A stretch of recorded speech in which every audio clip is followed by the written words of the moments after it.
Hi, I'm Katie, and welcome to Hey It Gets Better. This is the podcast where I chat to people about the ups and downs of their lives and how they got to where they are now. Life can be pretty tough sometimes, there's no escaping that fact.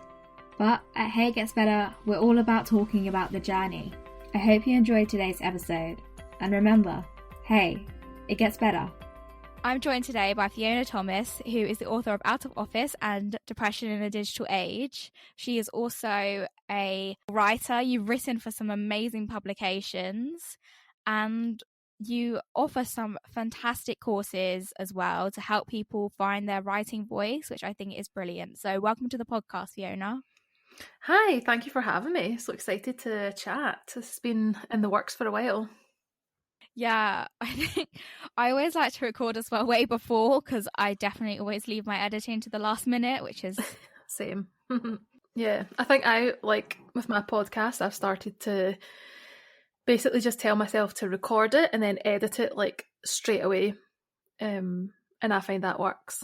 Not saying you have to do it that way, but I've done it that way and it seems to work. I need to do that. So what I ask everyone when they come on this podcast is, what was the biggest challenge to get to where you are now? And you've wrote a whole book about it. So I feel like there's a lot to talk about. So I just if you could just introduce kind of your story to everyone, I think that would be really helpful. Yeah, I think I've had a few challenges throughout my career, but I think the biggest one was my mental breakdown, which happened in 2012. So 9 years ago. Basically, it's kind of it's like my before and after moment, I think. So everything before my mental breakdown is completely different to what happened after my mental breakdown. And I talk a lot about mental health on social media, and everybody knows me as a writer and as a freelancer. But really, a lot of people don't know the before story, and that is that I used to work in hospitality. I worked as a coffee shop manager for a long, long time, from when I graduated university, basically, until I was 26. And so I think it's really important to tell people that, because people think that I have this great writing career and that I've always done this, but actually I did a big pivot from working in a completely unrelated industry. And in that industry, I really thought I'd be in it forever because I just couldn't see a way out. So for me to go from that to writing, I still have to pinch myself. I can't believe that I've gone from that job to, not that there's anything wrong with that, but just a job that didn't satisfy me creatively, to then having a creative job that I'm actually successful at. Is a big transformation for me that I never really thought I would get to experience. And yeah, the pivotal moment for me was a mental breakdown, which it's easy to look back and say oh, it led to these wonderful things, but obviously at the time it was horrendous. So I basically was diagnosed with depression and anxiety. Had to quit my job. I was off work for a year, and then went back into hospitality as a waitress. So I went from a really well respected management job with a good salary, good benefits and stuff like that, to then just back to kind of the bottom of the ladder again. And it was from there that I started to write and I started a blog and started to kind of just let creativity back into my life again. And it took me about 4 or 5 years to build back up to then being able to have a career in writing. So without that mental breakdown, I don't think I would have stopped to actually reevaluate what makes me happy and what I want to do for a job. So I'm kind of weirdly thankful for it. Yeah, it's one of those things where, you could be working a job you don't like, but you could continue to do that for another 20 years. Sometimes, it does have to get really tough before it gets better.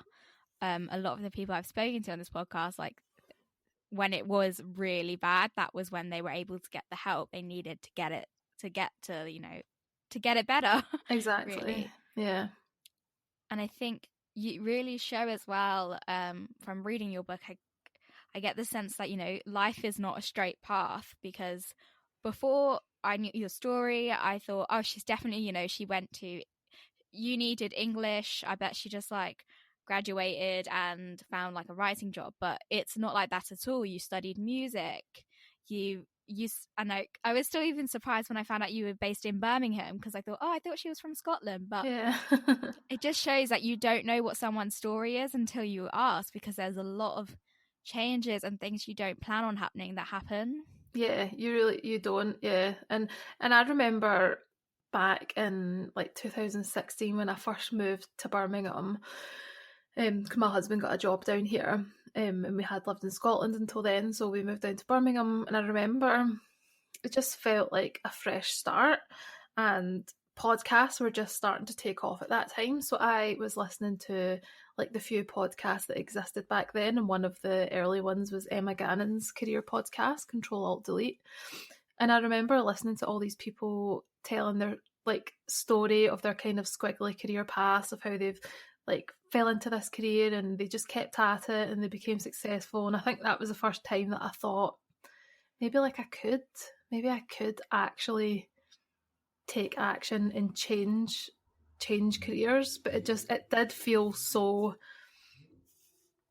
like not unattainable, but it just did really feel like a pipe dream that was unlikely to come true.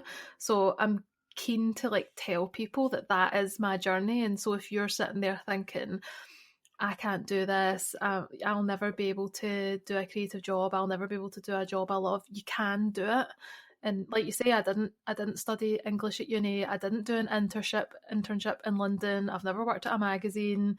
Like it's all, I basically just built a career off my own experience. And it's hard, and it takes patience. I think is the hardest thing, is that you have to just put in the work and kind of wait, but it is possible. I think patience is really key. I think another conversation I've had on this podcast is all about how sometimes the only thing you need to do to become the best is just to be the last one standing, and don't give up.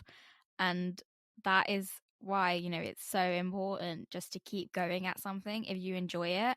And I think you get a real sense from your stories, your book, and your blogs that you enjoy writing. And I think that finding what you enjoy is really, really important to making, your career work for you. Yeah, that's what I say to people when they say like, I want to go freelance or I want to start a business, like, but I don't know what to do.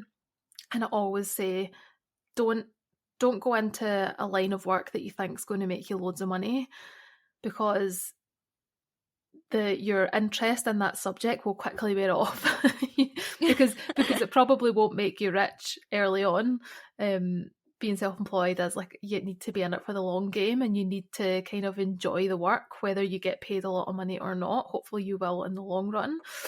But yeah, I always say to people, try and pick something that you would do for free anyway, because you've got to love what you do to put in the hours, and just kind of put up with those early days where you don't get much reward, you don't get much financial reward, you don't get much praise, there's not people saying well done for publishing that blog post. Like, nobody's reading the blog post in the early days.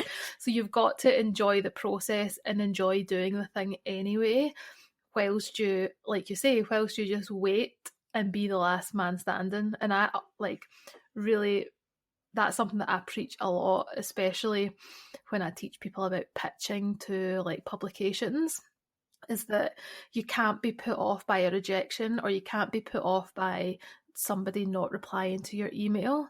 So many of my commissions with publications have come from me just emailing repeatedly. Like, when they don't answer, I'll just wait a week and just say, hi, did you see my email? Like, it's persistence in the nicest way. I wouldn't email somebody like 10, 20 times. I'll do it maybe like 3 times and then say, okay, I'll move on to another publication. And it is hard. It's really hard when you don't see the results and you feel like you're failing. But I promise, like, when you've worked hard for that long and you still feel like that, you probably only have to go a bit further, like a little bit further, and then you'll get something out of it. Yeah, I think that's going to resonate really well with a lot of my listeners, because a lot of them are graduates of 2020, and to be fair, like they've dealt with a fair lot of rejection, especially in the job market, and learning to get rejected, I think, is such an important skill to have, which you don't actually ever really get taught, but it's something that, you know, you get hit when you kind of enter the adult world. And like, I'm glad in a way that I've been rejected quite a lot in jobs and things like that, because it's made me stronger. And from the sounds of things, it sounds like pitching and getting rejected and when you pitch has only made you better at your job. Yeah, that's the thing I teach with pitching, is like just because you write the pitch, you come up with an idea, you write a pitch email. So what if anyone who doesn't know what we're talking about, is getting articles published in magazines and websites, and generally you will send an idea, which is just a pitch email, we call it pitch email, and they'll say yes or no about commissioning you to actually write the full piece. So writing the pitch email in itself is a skill, and that's what I teach people, is that even if you send 10 pitch emails and not one of them ends up in you actually being commissioned to write an article, you've still progressed because you've written 10 pitch emails, and I can guarantee that your 10th pitch email that you write will be much better than the first one you wrote. So you're building up your skill as a pitch writer, if that makes sense. So eventually, you know, the odds will go in your favour when you start to get up into the 30s, the 40s, 50 pitch emails. One of them will get accepted, because every time you write one, you are honing your craft and you're getting better at it. So I do think the more times that you fail, like even if you can't see it there and then, you are learning something from it, and you're going to learn to get better at whatever the thing is that you're doing. So I think, yeah, rejection, if you can kind of reframe rejection or failure or mistakes just as proof that you're making progress, and the more that you make, that's still progress, whether you're failing or whether you're succeeding, you're still moving forwards, you're not just sitting still. Yes, and I think as well, it's nice to have immediate success, that to make something and know you're going to get instant praise or gratification, but it's actually really hard to do that. And I think about this podcast because it's really applicable to any skill. Like the first episode, like we've come so far since that episode because I've learned how to properly edit. Really, that's the main thing. But you just have to stick to stuff, and I think in like a world where we get dopamine hits from likes on Instagram and reshares of posts, and we can get that feeling, that buzz instantly. We need to learn to actually wait and work on stuff and hone skills over time, because there is a reward and it will come to you.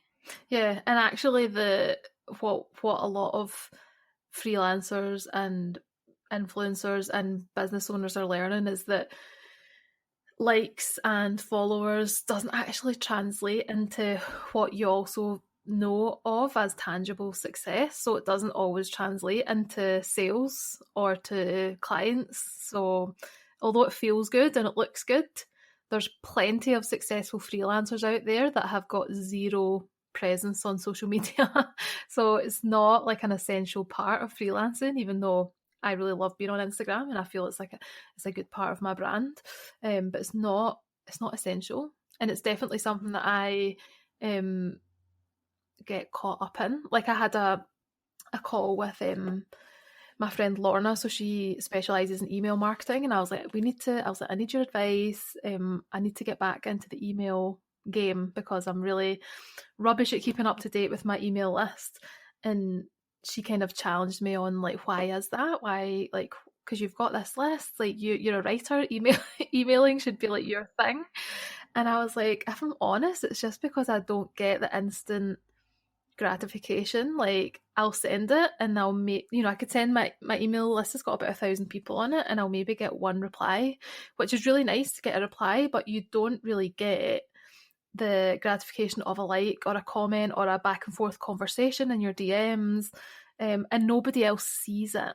For the Instagram, everybody sees your comments, everyone sees your likes, but with email, it's like a private form of success, I think, and a private emotional connection. And it takes, you're right, it takes a longer time to like nurture it and for it to be of value. So all that just to say, I don't have it all figured out either. Like, I am still learning to get over myself and stop kind of moving towards all that, the shiny stuff.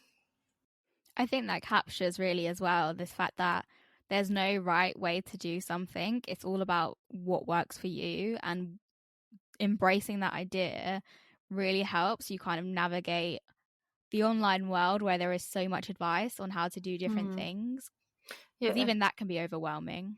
Yeah, and I write about that in the book, about figuring out the kind of platform that is right for you, because you can't, unless you're a massive brand with like lots of people creating content for you and scheduling stuff, you can't be on every platform all the time. So I do think it's good to find the one that works for you, and don't be afraid to experiment. Like, you know, spend some time on Twitter, then spend some time on Instagram and Pinterest, on your blog, email marketing, Facebook groups. Like, just try them all and see what works for you. Because on paper, I would have said Instagram wouldn't be the place for me, because I'm not really like, I'm not a photographer, I'm a writer, so I'd want to write longer form content. So on paper, you'd think that I would be blog and email marketing, but really it does sway more towards Instagram. So you don't really know until you try, and then you see the results. So don't be afraid to give it a go, and then, you know, if you have to, then just completely abandon one of your social media accounts. I think that's fine. That's just what we're talking about, like accepting that, yeah, I tried that and it didn't work out, so I'm just going to try something else. Yeah, for a very brief like month, Hey It Gets Better had Twitter, and then I just couldn't keep up. I was like, this is too much. I just deleted the account, and no one's died. It's not the end of the world. And I think kind of one thing that's really helped, especially is when you take on lots of jobs and things, is to know that no one's gonna die. Nothing's gonna end if you don't do this, if you change your mind about something or something like that. Another topic I really want to talk to you about as well is identity, and how your identity changes as you grow up as well. I think especially right now, when a lot of us are finding, especially like recent graduates, are finding themselves unemployed, and not even like studying anymore. Like, who are you? What do you identify as? Yeah, it's hard. That's definitely something that I grappled with when I graduated uni, because as you said, I studied music at uni, so I was like, I'm so creative, I'm a creative person, I'm a performer, and I think I thought it was quite cool as well. And then when I graduated from uni, I knew that I didn't want to have a job in music, and that was fine, but I very swiftly then panicked and wanted a career. I was like, I need a career straight away. So I was already working in a coffee shop, and they offered me a management position. So I was like, great, like that's the box ticks. Now I'm like, I've got a proper job, I've got a job title, like I'm not a complete failure. And I think I didn't realise at the time, but I really struggled switching from that like creative identity into then like, not corporate because it was working in a coffee shop, but to that full-time employee. Like, you have to be kind of responsible because you're in charge. Like, I really struggled with that switch, and like after a kind of a year or so of being a manager, my way of coping with it was basically to try and sever all emotional connection with my staff. So I didn't go on nights out. I just put on like quite a persona when I was at work, which just wasn't real, and it wasn't me. Like, I tried to be, well, I had to be strict. I had to, like, you know, make the rules and stuff like that. Yeah. But my way of coping with it was, yeah, to like kind of push like a big part of my personality, like under, you know, sweep it under the rug. And that, you know, you can't live your life like that. That's part of what made me ill, was just pretending to be somebody that I wasn't. So I really struggled with that. And then when I was diagnosed with depression sometime later, I struggled again, because then I was unemployed for about a year, and I really struggled with not having a job associated with my name, because for so long I had, I'd shed that kind of identity as a creative person, and then I became a career person. I was like, I'm a career woman, I've got a good job, I've got a management role. This is my persona, is that I'm a successful career woman. And then when that job got taken away, I just felt like, well, who am I without this job? And that's kind of where my social anxiety stemmed from, because I was really scared of basically having a conversation with anyone, because I felt like I literally had nothing to say when people said, like, who are you? What do you do? And I was like, well, I don't work. I just basically stay at home and try to cope with depression. And at that point, I wasn't an advocate. I didn't talk openly about mental health. So the anxiety was so much that I was like, I'll just stay home and not talk to anyone, because I don't have anything of value to say to anyone, because I don't have a job. So the blog was the thing that really helped me come through that, because then I managed to create a space online that was more of an expression of who I am. So it started with kind of fitness and health and stuff like that, and then it quickly changed into mental health blogs and talking about my journey with mental illness. And then mental illness became my identity, I suppose. So I've had to kind of also try and not let that take over, and remind myself that I am more than my mental illness, but also I'm really kind of proud of the fact that I wear that badge, confidently, because I think it's helped a lot of people as well, see that you can be open about your mental health and not be ashamed of it.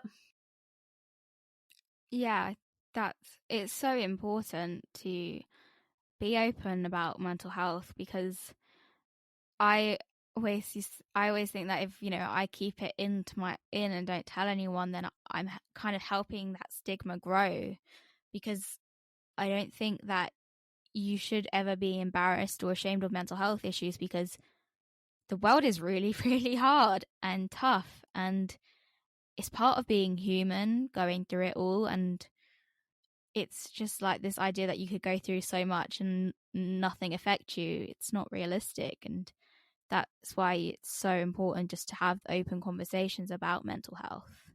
Yeah, and I totally understand why people don't want to talk about their mental illness, because back then, when I was first diagnosed and I saw people talking about their mental illness online, I was like, oh, that's so embarrassing. Like, I would never do that. Like, I don't. Yeah. In my head, I was like, I just want to cure myself of this and then never ever speak of it again. Like, I just hate it. So I totally understand why people don't want to be open. I'm not saying that you have to start a blog or go and give, like, a TED talk on your mental illness, but finding a way that you can express yourself, I think, is the most important part.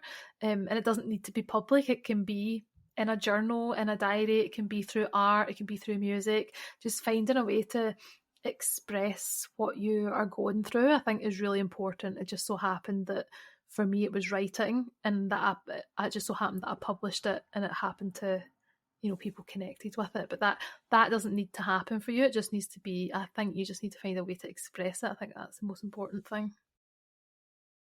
Yeah, I agree. And I think as well, like, whilst I advocate for openly talking about mental health, I do think you need to also be selfish, and constantly be selfish with it, because you will need to take time out. You'll need to take a rest, and that is totally okay, I think.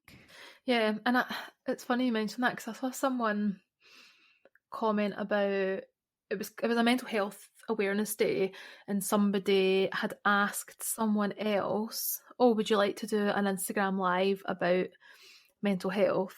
And the person had said no, and they were annoyed. They were annoyed, like, oh, why doesn't this person want to talk about mental health awareness?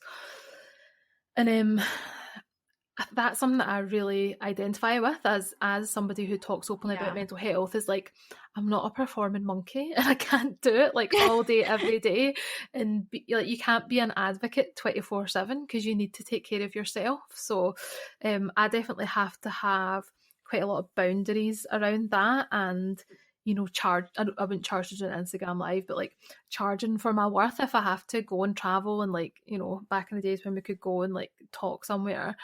Because taking a day out of my schedule and not being paid for it does affect my mental health, because then I have to work to make up the time and find other clients to make up for it. So as much as I do free stuff for charities and stuff, I do get a bit of a bee in my bonnet about brands who we want you to speak on a mental health panel, but we're not going to pay you. And it's like, well, like, just because it's for a good cause doesn't mean that there aren't real people involved, and those people are we're putting ourselves out there to talk about things that can feel quite triggering to bring them up again.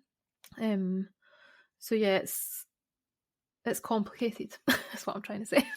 Yeah, no, it definitely is complicated and also quite personal. And I mean, though, thank you for talking about this stuff, because without it, it's very hard to navigate everything by yourself and not knowing what other people do. And some of the best conversations I've had about mental health haven't been on this podcast, actually. They've actually just been at a bus stop with a friend who's just been like, I feel really, really horrible and really bad. And I think that's one thing as well about mental health, is that you don't need to do a TED talk. You just need to sometimes just let that one person know.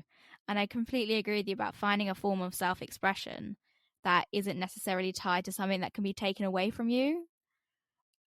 I think that's really important. I struggled when I first graduated because no one was grading me. I had no ticks, no first coming my way, and I was like, who am I? How do I know I'm doing good? Yeah, I think that's really, I definitely identify with that as like a high achiever and a people pleaser.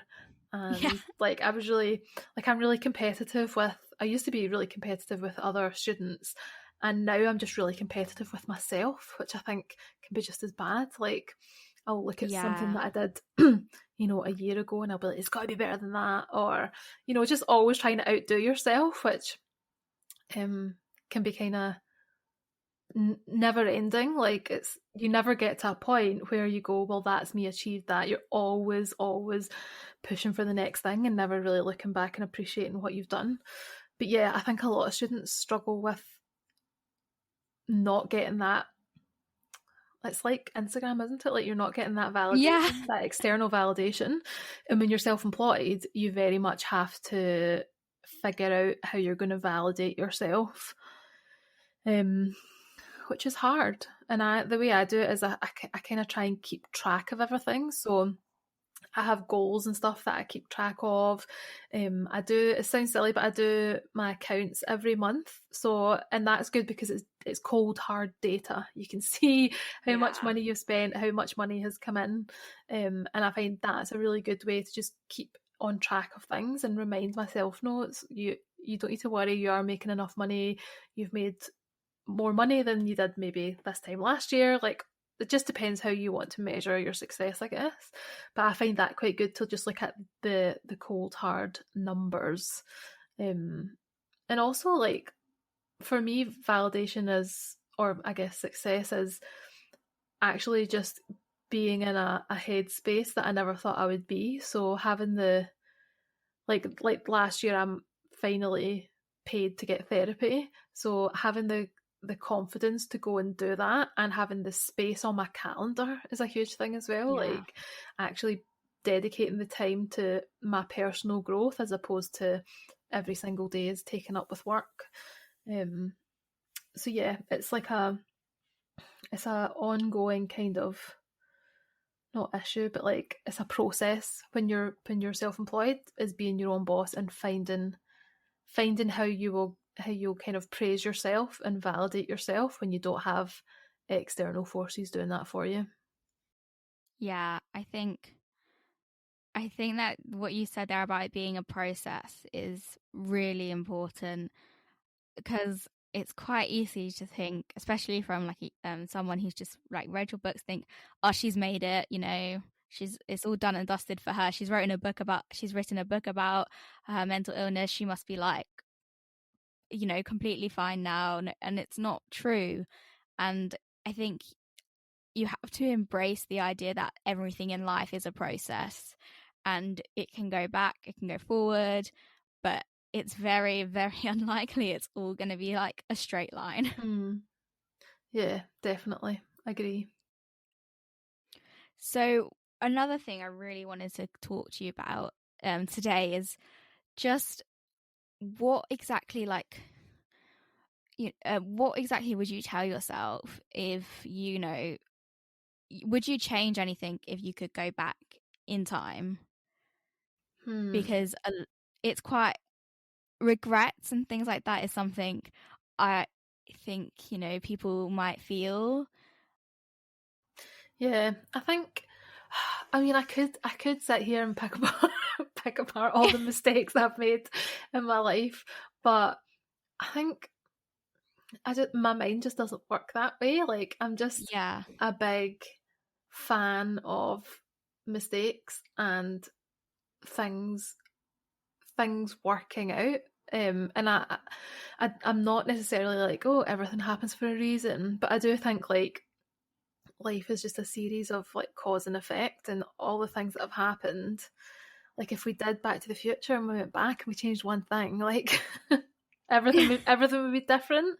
So it's like I think it's kind of hard to look back, because one of the things is that I studied music at uni, but I was also going to study English, so it was like between the two. But I was really, really into rock music at the time, and I was like, I want to be a rock star.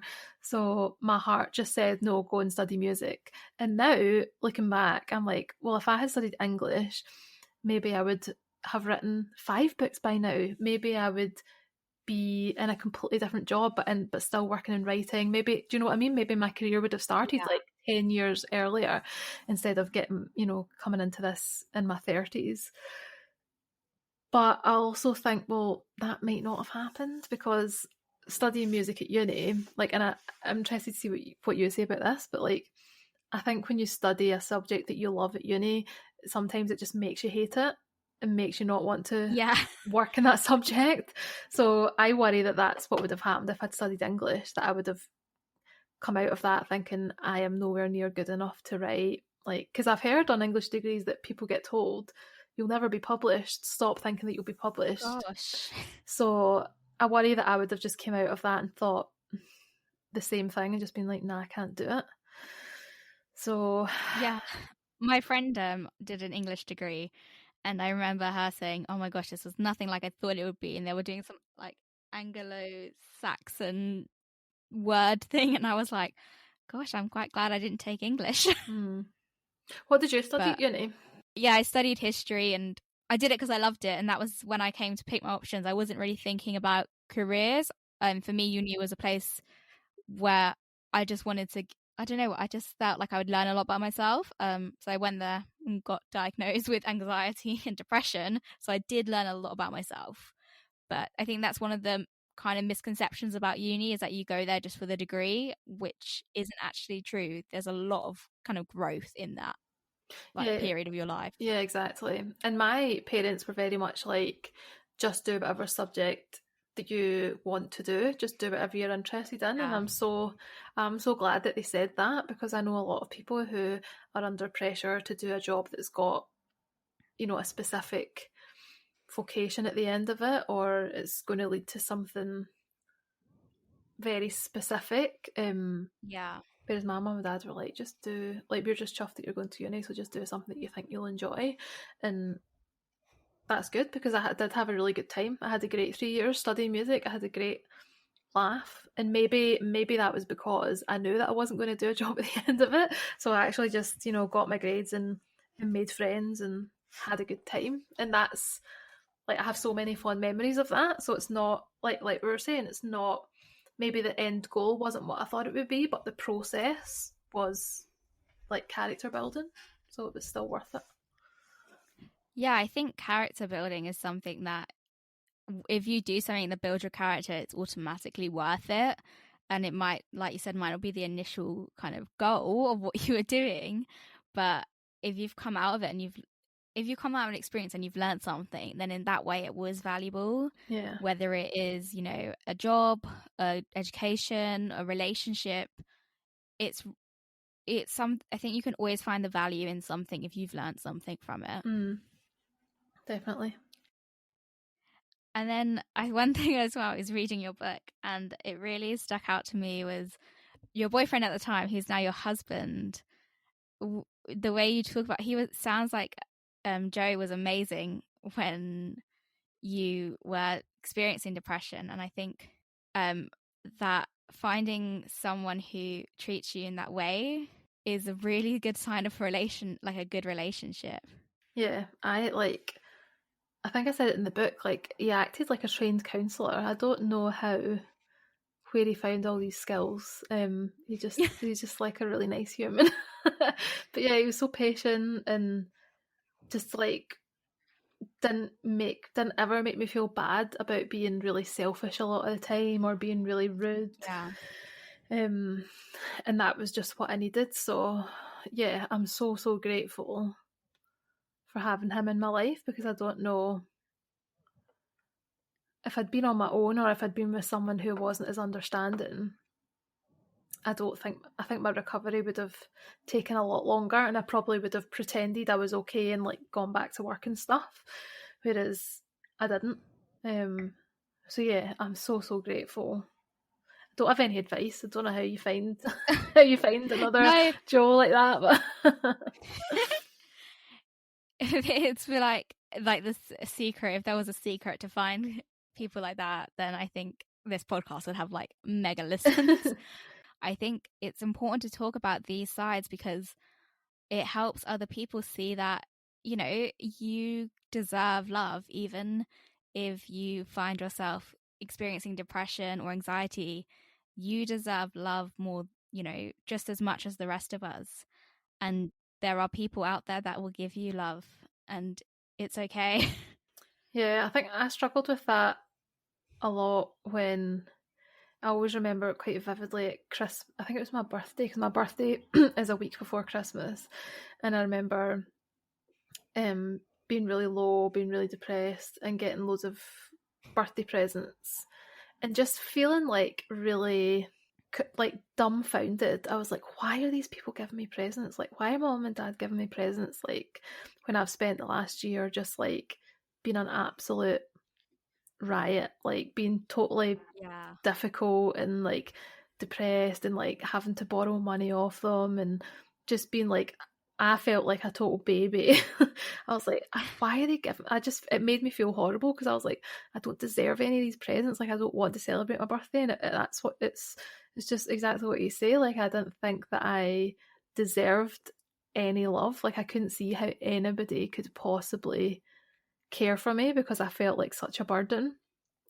And I suppose the point there is that even though I didn't maybe act like I appreciated all those things, it's sunk in over time. Like, so if you're dealing with someone who is depressed, and like I get a lot of people asking me like, how do I like cope with my partner? Like, what do I do? And you kind of just have to keep repeating like, I love you, you deserve to be loved, and doing these things for them, like buying them presents, you know, getting them a birthday cake, like, you know, getting them to dress up nice or go out and eat something nutritious. Like, you kind of just have to persist with these things.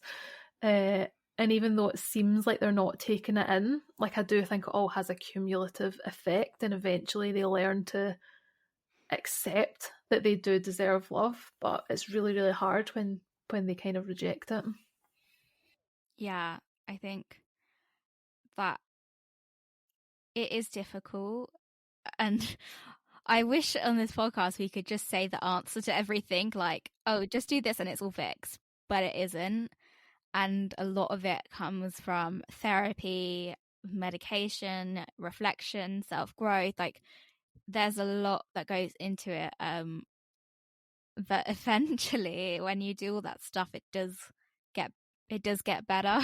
Yeah, and like you say, there's not ever one thing. There's not like one big solution to mental illness. Like sometimes when I look back, I'm like, oh, it was the writing that did it, and then sometimes I look back, oh no, it was the exercise, or no, it was not Yeah. having to work, or no, it was having a caring partner, or no, it was like the medication. Like it's just, every day is different. So sometimes it was the exercise, sometimes it was the medication. Like all these things add up over time, and they change. They change week on week as well. Like right now, like I'm not really exercising much, but I need a lot of sleep. So it's like you kind of got to forgive yourself for your needs changing over time as well, especially right now when the things that we've got at our disposal are very limited. Yeah, that's so important, I think. And just the fact that, your needs do change and you have to accept that. I felt bad for having a lie-in this weekend, but obviously I needed it if I didn't wake up to my alarm. And I think that's just part of it, is accepting what you need will change. You can't be constant for I don't know, we live 100 years now. You're not going to be a constant morning person for 100 years or exercise constantly in that same routine. And I think that's really important to remember. Yeah, and it's that thing of what we were saying about comparing yourself to your past self. I just don't think that's necessarily always healthy. When I was at my worst mental health, I was at my peak physical fitness. Strangely, I was that was the thing that kept me going, was doing exercise classes and weight training. So when I look back, it's hard for me to look back and see I was really thin, I was really toned, and I had really nice hair. And now I'm I don't have any of those things, but I have a better relationship with work, and I have a totally different life, and I get therapy, and do you know what I mean? So it's it's really tricky to compare yourself to the way that you were maybe 5 or 10 years ago, and now you've just kind of got to try and stay in the moment. Yeah, I think that's so good that you speak about comparing yourself to your past self, because I always think about it like comparing yourself to others, and that distance, you do have some sort of distance with that, but when it's yourself, it's very different. And it's given me a lot to think about, really, this episode. So I think one thing then, just before we wrap up, is I really want to ask what I ask everyone, but is what advice would you give to someone who feels like maybe perhaps it doesn't get better? What would you say to them? I would say hang on a little bit longer. I know it's really hard, but don't think about the next day, the next week, the next month, the next year. Just think about the next few hours, and what can you do to get through the next few hours, because slowly but surely, instead of thinking about climbing up a full staircase, just take one step. And if you just keep looking down and focusing on the stuff that you have to deal with now, over time you will climb the staircase. Before you know it, you'll be at the top. So I would say that, and then also find a way to express yourself. It sounds like a really vague thing, but I just think it's really, really important for us as humans to find a way to express how we feel. So, and it might be as simple as just going a walk without your headphones in, and just actually moving your body and processing what's going on in your life. It could be something as simple as that, or it could be you take up embroidery, or you start painting, or you do poetry, or you do spoken word, or you start a podcast, or all these things. Just experiment, and don't. It's not a task of what can I create, and how can I monetize it and turn it into a business. Think about it just as, we've said this whole episode, think about it as a process, because any way that you can kind of express yourself and find some sort of meaning through what you're going through, it will make your recovery so much easier. Thank you for listening to today's episode. I hope you found it helpful. I really appreciate all the support I get for Hey It Gets Better. It would be amazing if you could subscribe to our channel wherever you listen to your podcast. If you want some more content, then you can always follow us on Instagram at Hey It Gets Better. And for more stories of inspiration and resources to help you get through life, visit our website, heyitgetsbetter.com. I hope you have a wonderful week. And remember, hey, it gets better.